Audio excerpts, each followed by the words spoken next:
Assalamualaikum warahmatullahi wabarakatuh. Tugasan yang kami lakukan adalah berkaitan seorang ilmuwan yang menceritakan tentang bukti-bukti yang menunjukkan bahawa Nabi Muhammad adalah utusan Allah dalam ceramahnya yang telah dimuat naik dalam YouTube oleh Abu Khadijah. Selain itu, kami juga mengeluarkan serta mengulas isi-isi penting dalam ceramah ini bagi mengetahui lebih lanjut berkaitan bukti kenabian Nabi Muhammad. Malah, kupasan yang kami berikan ini juga disertakan dengan pembuktian yang sahih dari rujukan-rujukan yang bersifat ilmiah. Allah telah mengutuskan para Nabi dan Rasul untuk memberi petunjuk yang benar kepada makhluknya bagi menyempurnakan fitrah mereka melalui sinaran wahyu yang dibawa. Di samping itu, para Rasul juga bertanggungjawab dalam menyeru manusia untuk beramal dengan kebaikan dan beribadat kepada Allah SWT. Hanya Allah yang memiliki kekuasaan, kekayaan dan ilmu yang menyeluruh. Kesemua rasul-rasulnya tidak memiliki sifat-sifat tersebut, melainkan apa yang Allah datangkan kepada mereka.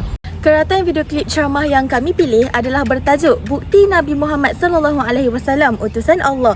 Video ini berdurasi selama 51 minit 27 saat yang dimuat naik pada 16 Julai 2020 oleh Abu Khadijah Channel. Akaun Abu Khadijah Channel ini telah diwujudkan pada 11 Januari 2012 dengan seramai 1.22 juta pengikut dan mengandungi 4.3 ribu video yang telah dimuat naik ke dalam saluran YouTube-nya.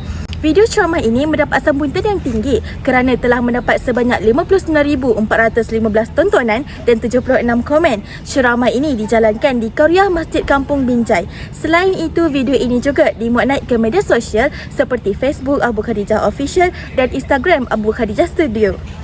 Seterusnya, saya akan menerangkan berkaitan bukti Nabi Muhammad SAW sebagai utusan Allah Subhanahu Wa Taala.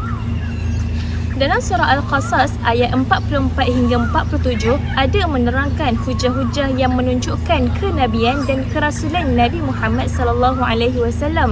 Antara bukti kenabian Nabi Muhammad yang diberitakan oleh Allah ialah melalui bagaimana Rasulullah mampu menceritakan peristiwa-peristiwa besar yang disifatkan sebagai ghaibiyah.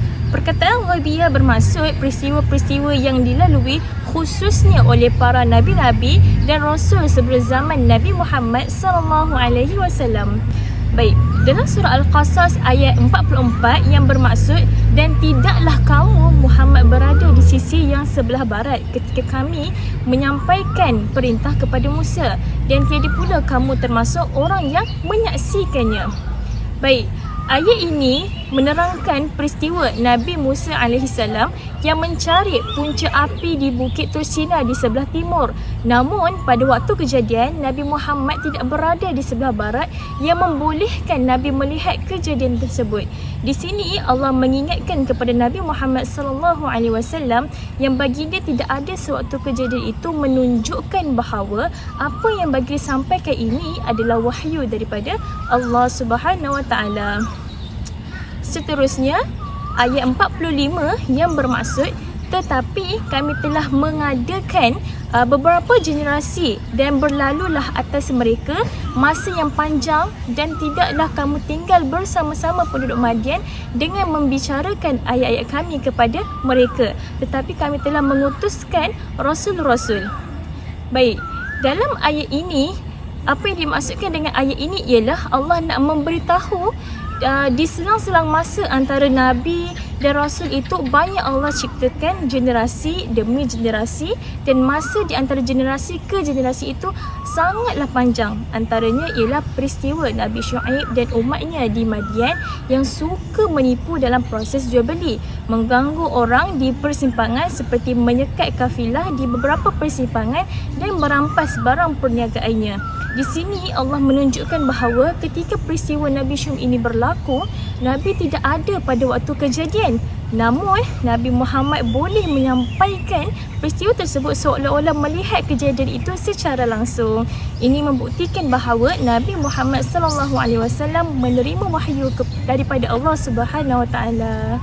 Dalam surah Al-Qasas ayat 46 pula yang bermaksud, dan tiadalah kamu berada dekat Gunung Sur ketika kami menyeru iaitu Nabi Musa, tetapi kami beritahu itu kepadamu sebagai rahmat dari Tuhanmu, supaya kamu memberi peringatan kepada kaum Quraisy yang sesekali belum datang kepada mereka memberi peringatan sebelum kamu agar mereka ingat. Ayat ini merupakan seruan Allah Subhanahu Wa Taala kepada Nabi Musa. Dalam kisah ini, Nabi boleh menceritakan dengan terperinci bagaimana rentetan Nabi Musa menerima seruan di Gunung Tur. Rentetan ini adalah perbualan antara Nabi Musa dan Allah Subhanahu Wa Taala. Bagaimana Allah Subhanahu Wa Taala bertanya kepada Nabi Musa tentang tongkatnya dan sebagainya. Rahmat pula adalah kisah-kisah yang diceritakan kepada kamu Nabi Muhammad seperti kisah Nabi Adam, Idris, Nuh sehinggalah Nabi yang terakhir. Rahmat itu adalah untuk kamu bagi membuktikan bahawa kamu adalah benar-benar Nabi dan Rasul yang diutuskan. Wahyu yang Allah Subhanahu Wa Taala berikan ini adalah sebagai peringatan untuk disampaikan kepada kaum kamu iaitu kaum Quraisy. Kaum ini tidak pernah didatangi seorang Nabi ataupun Rasul sebelum Nabi Muhammad untuk diberi peringatan. Berdasarkan video yang telah kami kaji, penceramah di dalam video tersebut iaitu Ustaz Auni Muhammad telah menceritakan pelbagai kisah yang membuktikan bahawa Nabi Muhammad SAW merupakan Nabi yang diutuskan oleh Allah. Setelah menganalisis, terdapat banyak lagi kisah dan bukti yang diceritakan berdasarkan dalil-dalil di dalam Al-Quran maupun hadis-hadis. Sebagaimana yang kita semua ketahui, Nabi Muhammad SAW merupakan Nabi yang terakhir yang diutuskan oleh Allah Subhanahu Wa Taala. Baginda juga merupakan contoh teladan kepada semua umat Islam. Baginda sentiasa membimbing umatnya untuk bersama-sama mengikut syariat Allah iaitu Islam. Walau bagaimanapun, Nabi Muhammad SAW menghadapi pelbagai halangan dan cabaran daripada orang yang membenci agama Allah. Selepas lebih 14 abad berlalu, pengaruh baginda terhadap umat Islam masih kuat. Dengan keimanan dan keazaman yang kuat, baginda sentiasa berada di bawah perlindungan Allah. Semua umat Islam mengetahui bahawa mukjizat Nabi Muhammad SAW yang paling diketahui umum adalah kitab suci Al-Quran yang menjadi panduan hidup kepada seluruh umat Islam. Pada zaman Nabi, ia dianggap sebagai zaman kegemilangan literasi Arab kerana Al-Quran merupakan mukjizat terhebat baginda dalam bentuk kitab untuk membimbing kehidupan manusia sehinggalah hari kiamat. Al-Quran merupakan bukti dan kejadian yang jelas yang tidak sama sekali dengan mana-mana buku lain. Ayat yang terdapat dalam kitab Al-Quran adalah kata-kata yang disampaikan oleh Allah secara terus kepada Nabi Muhammad SAW dalam membimbing umatnya ke arah jalan yang lurus. Antara mukjizat lain baginda adalah peristiwa terbelahnya bulan. Baginda telah menunjukkan mukjizatnya kepada masyarakat di Mekah yang meraguinya. Dengan izin Allah, baginda membelah bulan kepada dua bahagian.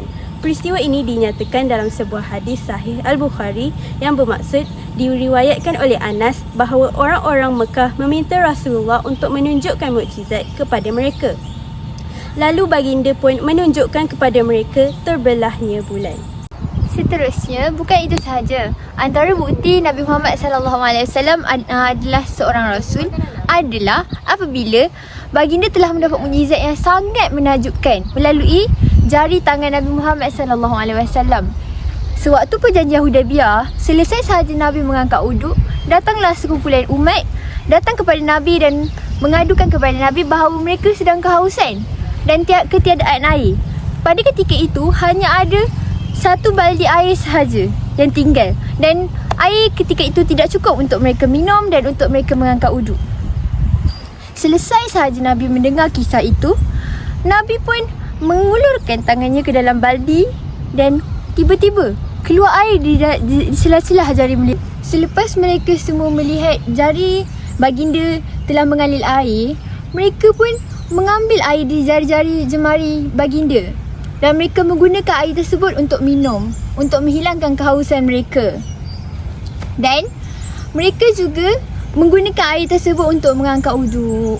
Samping itu, Nabi Muhammad SAW juga mendapat mukjizat melalui peristiwa Isra' dan Mi'raj.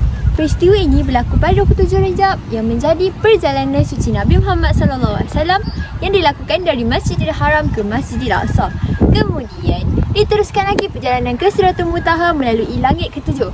Hanya dalam satu malam. Peristiwa ini merupakan peristiwa yang sangat luar biasa dan tidak dapat dilalui oleh manusia lain. Perjalanan ini mengambil masa yang sangat pantas dari langit ke Sidratul Muntaha. Dari langit pertama hingga ke 10, baginda naik dan di setiap lapisan langit itu juga baginda dapat bertemu dengan para nabi yang sebelumnya dan melalui pelbagai peristiwa yang luar biasa.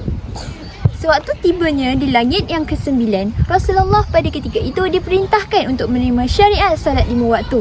Selepas daripada itu, baginda turun untuk balik ke Mekah dengan menunggang burak semula. Firman Allah dalam surah An-Najmi ayat 13 hingga 18. Maksudnya, adakah kamu kaum musyrikin Mekah hendak membantahnya Nabi Muhammad tentang apa yang dilihatnya Jibril? Dan sesungguhnya Muhammad telah melihat Jibril dalam bentuk aslinya pada masa yang lain, iaitu di Sidratul Muntaha. Berdekatan adalah syurga tempat tinggal. Menurut ayat di atas, tiada sesiapa pun yang boleh mengingkari peristiwa ini. Semua umat Islam wajib mempercayai peristiwa ini. Lebih-lebih lagi peristiwa Isra' Mi'raj ini telah membawa banyak pengajaran dalam kehidupan seseorang Muslim. Serta melalui peristiwa ini kita dapat saksikan bahawa Allah Subhanahu Wa Taala telah menunjukkan kebesarannya. Justeru itu telah terbukti yang tiada siapa yang dapat menyangkal lagi bahawa Nabi Muhammad SAW adalah Rasul yang diutuskan oleh Allah. Ini kerana telah banyak perkara yang membuktikan bahawa Nabi Muhammad SAW adalah Rasul. Bukti-bukti ini ditemukan juga adalah berdasarkan nas-nas daripada Al-Quran dan juga hadis yang merupakan panduan hidup umat Islam sendiri. Jadi kita sebagai umat Islam wajiblah mempercayai kenabian Nabi Muhammad SAW ini tanpa ada sebarang keraguan. Seterusnya, persepsi ulama terhadap konsep kemukjizatan Al-Quran.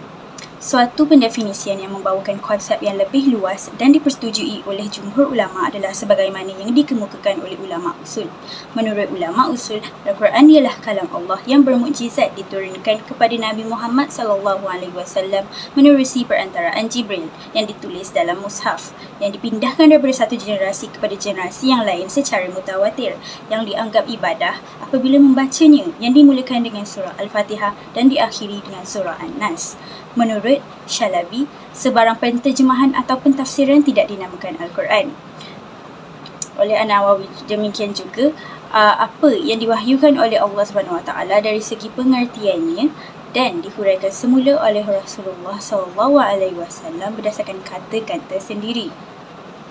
Berkaitan Al-Quran bermaksud ketidakmampuan orang-orang Arab dahulu dari segi kelancaran bahasa, yakni fasahah, untuk menandingi Al-Quran meskipun fasahah adalah suatu yang sinonim dengan mereka. Ini adalah bukti yang jelas bahawa Al-Quran merupakan kalam Allah SWT, manakala Nabi Muhammad SAW selaku penyampai Al-Quran adalah sememangnya utusan Allah SWT. Sebagaimana yang telah dinyatakan oleh Ustaz Auni dalam video ceramahnya, Nabi Muhammad dapat menceritakan kisah-kisah tentang Nabi sebelumnya seolah-olah baginda berada ketika peristiwa-peristiwa itu berlaku. Al-Quran banyak menceritakan tentang peristiwa-peristiwa silam dan juga peristiwa-peristiwa pada masa yang akan datang, sama ada dekat atau jauh. Peristiwa-peristiwa ini dinamakan peristiwa gaib kerana tidak dapat disaksikan semasa ayat-ayat tersebut diturunkan. Kisah-kisah yang dinyatakan dalam Al-Quran bertujuan memantapkan jiwa Rasulullah SAW dan juga orang-orang Islam di atas landasan kebenaran. Selain itu, sebagai pengajaran kepada musuh-musuh Islam tentang akibat buruk yang akan menimpa mereka. Perkabaran-perkabaran yang telah diceritakan di dalam Al-Quran adalah sebahagian daripada elemen kemukjizatan Al-Quran kerana begitu kontra dengan keadaan Rasulullah SAW yang bersifat umi, iaitu tidak tahu membaca dan juga menulis. Baginda juga tidak pernah berguru daripada mana-mana ahlul Alkitab atau ilmuwan lain sehingga dapat mengetahui kisah-kisah tersebut yang mana bertepatan dengan kandungan kitab-kitab ahlul Alkitab terdahulu. Baginda juga bukanlah seorang ahli nujum yang dapat meramalkan apa yang akan berlaku pada masa yang akan datang. Ini membuktikan bahawa segala perkabaran tersebut datang daripada Allah Subhanahu Wa Taala tentang perkara-perkara gaib. Firman Allah dalam surah Yusuf ayat ketiga, "Kami ceritakan kepadamu, wahai Muhammad, seindah-indah kisah dengan jalan kami wahyukan kepadamu Al-Quran ini. Padahal sebenarnya engkau sebelum datangnya wahyu itu adalah dari orang-orang yang tidak pernah menyedari akan halnya." Sebagai seorang Muslim, kita mestilah yakin dan percaya bahawa baginda adalah utusan yang nyata. Baginda datang dengan membawa kalam Allah yang tidak pernah didengari oleh orang-orang terdahulu serta orang-orang yang akan datang selepasnya. bahawa sesungguhnya tidak ada seorang manusia pun yang mampu menandingi baginda. Nabi Muhammad sentiasa menyeru umatnya agar mentauhidkan Allah serta mengamalkan kebaikan dan meninggalkan segala larangan. Nabi Muhammad telah datang membawa agama yang paling sempurna dan dikurniakan segala keindahan dan kenikmatan kepada umatnya dibandingkan dengan umat-umat Nabi sebelumnya. Maka umat baginda merupakan umat teristimewa dari segala aspek. Segala kelebihan yang dikurniakan ke atas umat ini tidak lain dan tidak bukan adalah disebabkan Nabi Muhammad. Sudah terang lagi bersuluh bahawa kenabian Nabi Muhammad memang benar. Hal ini kerana bukti kukuh yang dibawakan itu datangnya daripada kitab suci Al-Quran. Allah SWT telah mengurniakan wahyu serta mukjizat kepada Nabi kita Muhammad sejak awal kelahiran baginda. Bilangan mukjizat baginda melebihi 1000 bentuk mukjizat dan syariat yang dibawa baginda merupakan mukjizat yang paling nyata.